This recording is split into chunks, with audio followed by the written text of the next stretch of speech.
Saat ini, Indonesia telah memasuki periode terakhir dari pembangunan kekuatan pertahanan jangka panjang 2010-2024. Mesin perang apa saja yang akan dimiliki oleh Jakarta sebelum 2030 mulai dapat direka seiring makin mengerucutnya pengadaan sistem senjata.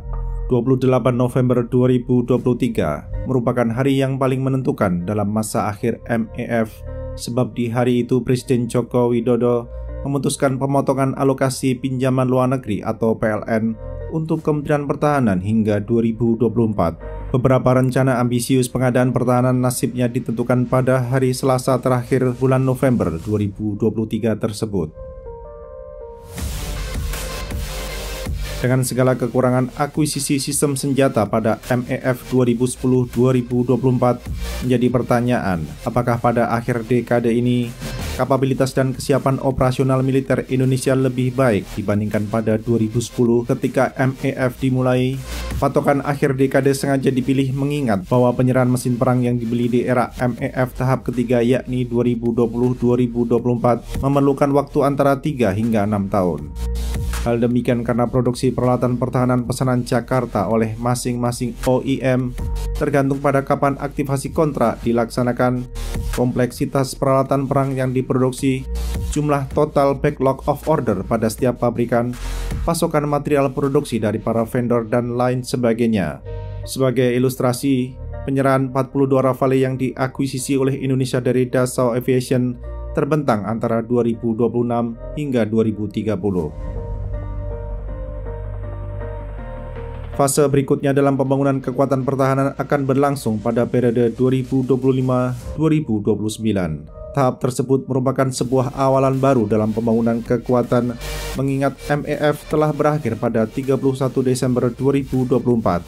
Pembangunan kekuatan pertahanan di kerangka waktu tersebut diprediksi akan berlangsung di tengah perkembangan geopolitik global dan regional yang terus bergejolak. Isu Laut Cina Selatan, ketegangan militer di Selat Taiwan dan Semenanjung Korea, dan persaingan antara Washington dan Beijing dipastikan akan terus membayang-bayangi kawasan Indo-Pasifik.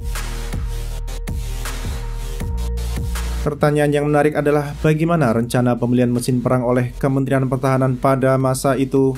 Apakah Medan Merdeka Barat akan agresif dalam program akuisisi senjata dengan alokasi PLN yang cukup besar seperti masa 2020-2024? Apakah kementerian yang selama era Orde Baru selalu dipimpin oleh tentara tersebut akan memasukkan belanja sejumlah senjata yang tergolong maju dalam daftar belanjanya? Ataukah pengadaan senjata akan kembali kurang bergairah seperti pada periode MEF 2015-2019? Jawaban atas pertanyaan-pertanyaan tersebut semua akan bermuara pada kebijakan pertahanan yang ditetapkan oleh Presiden ke-8 Republik ini. Jika menengok pada visi dan misi ketiga calon presiden, semua kandidat menjanjikan hal-hal yang indah sekaligus enak didengar di telinga. Namun perlu diingat bahwa dalam politik akan selalu ada gap antara das Sollen dan das Sein. Terdapat faktor-faktor eksternal dan internal yang membuat seorang presiden tidak dapat memenuhi janji-janji kampanye semasa masih menjadi calon presiden. Penting untuk dicatat bahwa kapasitas fiskal negara bukan tanpa batas, sehingga dalam mewujudkan janji-janji kampanye pun, presiden terpilih harus tetap berpegang pada disiplin fiskal. Tanpa disiplin fiskal, maka defisit APBN dapat melebihi 3% dari pendapatan domestik bruto, sebagaimana diatur dalam Undang-Undang Nomor 17 Tahun 2003 tentang Keuangan Negara. Apabila pemerintah ingin melebihi batas defisit 3% yang telah ditetapkan, maka jalan tercepat adalah menerbitkan Perpu dengan segala konsekuensinya, termasuk respon dari pasar keuangan yang belum tentu positif. Semua janji-janji kampanye termasuk di sektor pertahanan akan dihadapkan pada fakta bahwa kapasitas fiskal negara terbatas. Dapat dipastikan bahwa program akuisisi sistem senjata dari luar negeri akan tetap berlangsung pada kerangka waktu 2025-2029. Namun belum dapat dipastikan seberapa bersemangat nantinya pemerintah baru untuk mendukung kegiatan tersebut. Semangat demikian antara lain dapat dilihat dari seberapa besar porsi apel Washington alias PLN hingga akhir dekade ini. Besar jumlah apel Washington akan menentukan pula jenis dan jumlah mesin perang yang akan dibeli oleh Indonesia. Pemerintahan Presiden Joko Widodo telah merancang bahwa PLN bagi Kementerian Pertahanan pada periode 2025-2034 adalah 30 miliar US dollar. Akankah nilai tersebut diadopsi oleh pemerintah baru atau dinaikkan? Jika kuota PLN untuk belanja peralatan perang hanya 30 miliar US dollar sampai 10 tahun ke depan, maka boleh jadi pada setiap 5 tahun, jatah PLN hanya sebesar 15 miliar US dollar. Tentu saja alokasi 15 miliar US dollar untuk setiap periode pembangunan kekuatan pertahanan merupakan jumlah yang kecil. Untuk TNI Angkatan Laut, apakah Medan Merdeka Barat akan kembali memasukkan program pengadaan kapal selam dan fregat dalam usulan rencana kebutuhan kepada Taman Suropati? Kalau jawaban atas pertanyaan tersebut adalah iya, lalu apakah dua galangan yang nantinya diputuskan oleh Kementerian Pertahanan dalam MEF 2020-2024 memasok kapal selam dan fregat akan kembali mendapatkan repeat order? Akankah terdapat program belanja helikopter anti kapal selam yang benar-benar berfungsi sebagai helikopter anti kapal selam? Lalu, apakah repeat order rudal-rudal MBDA seperti Exocet, VL Mika dan Mistral akan terlaksana?